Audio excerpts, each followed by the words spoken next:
오늘 말씀의 제목 따라해 보실까요? 잠자는 자들의 첫 열매. 자, 오늘 특별히 이 부활주의를 맞이하면서 오늘은 정말로 오랜만에 성찬 예식도 있고 또 우리 구역 찬양대회도 있습니다. 그래서 이런 날은 설교를 길게 하면 은혜가 안 되죠. 그래서 오늘 설교는 딱 10분 안에 이렇게 마무리하려고 합니다. 40일간의 사순절이 지나고 부활절의 새 아침이 밝았습니다. 사망 권세를 깨뜨리시고 무덤에서 살아나셔서 부활의 첫 열매가 되신 우리 주님께 무한한 경배와 영광과 찬양을 올려드립니다. 여러분 모두에게 부활의 소망과 영생 복락의 은혜가 충만하시기를 바라며 예수님이 부활하신 것 같이 여러분의 몸도 마음도 영혼도 모든 곳에서 강력한 부활의 능력이 회복의 역사로 임하시기를 주님의 이름으로 축복합니다. 자, 고린도전서 15장을 일컬어서 우리가 부활장이다 라고 부르죠. 이 15장에서 사도 바울은 만일 죽은 자의 부활이 없으면 그리스도도 다시 살아나지 못하셨으리라.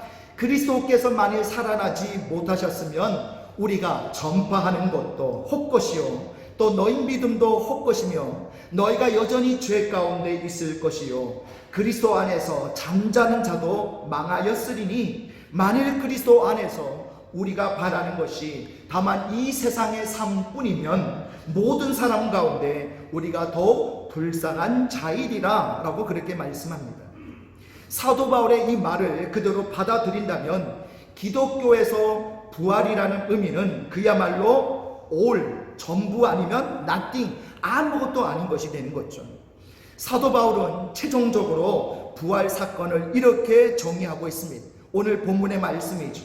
그러나 이제 그리스도께서 죽은 자 가운데서 다시 살아나사 잠자는 자들의 첫 열매가 되셨도다. 할렐루야.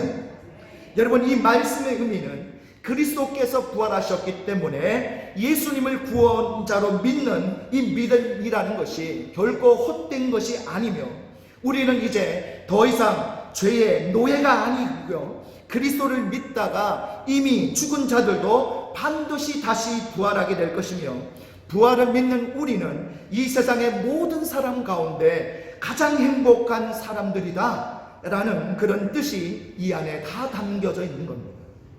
인생의 대반전이 부활에 고스란히 담겨져 있는 거죠. 아무것도 보장받지 못할 것 같은 나띵의 상황에서 영생 복락을 누리는 올해 상황으로 바뀌어지게 된 거예요. 부활 사건은 그래서 온 인류에게 내려주신 최고의 선물이요 최대의 은혜요 최고의 반전을 이룬 기적 중의 기적인 줄 믿습니다.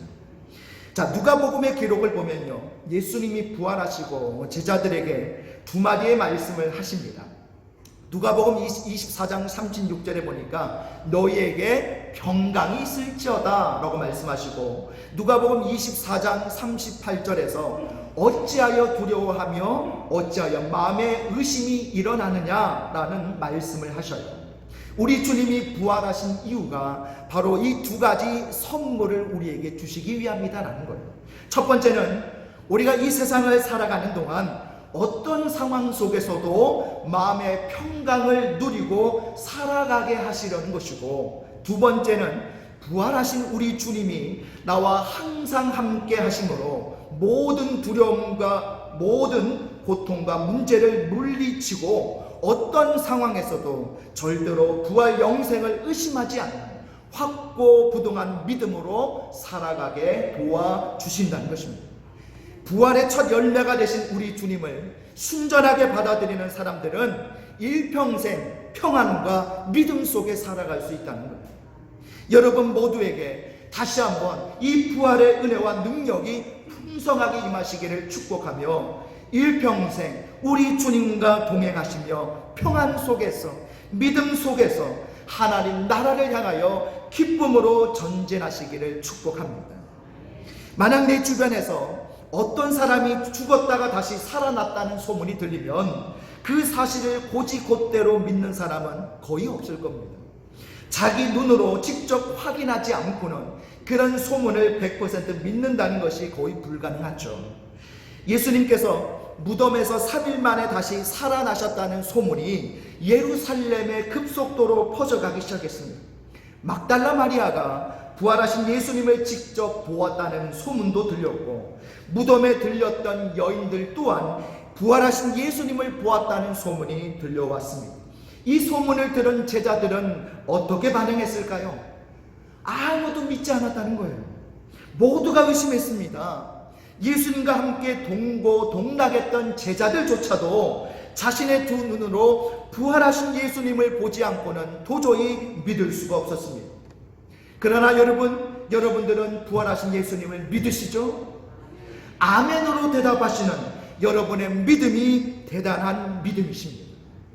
보지 못하고 믿는 자들은 복되도다 라고 예수님께서 말씀하신 대로 여러분들의 믿음이 참으로 복되고 복된 믿음인 줄 믿습니다. 부활 후에 제자들을 찾아가신 예수님은 이 부활의 소문을 전해 듣고도 도무지 믿지 아니하는 제자들의 믿음 없는 것과 마음이 완악한 것을 꾸짖으셨다라고 말씀하고 있습니다. 제자들은 의심이 많다고 혼이 났지만 부활절에 우리 교회를 찾아오신 주님은 너무나도 기뻐하실 줄 믿습니다. 내가 살아났다는 소문만 듣고도 그 사실을 있는 그대로 믿는 너희들의 순전한 믿음을 보고 내가 심히 기뻐하고 칭찬하노라 라는 그 주님의 음성이 들리는 것 같습니다. 여러분 너무나 잘 믿고 계십니다.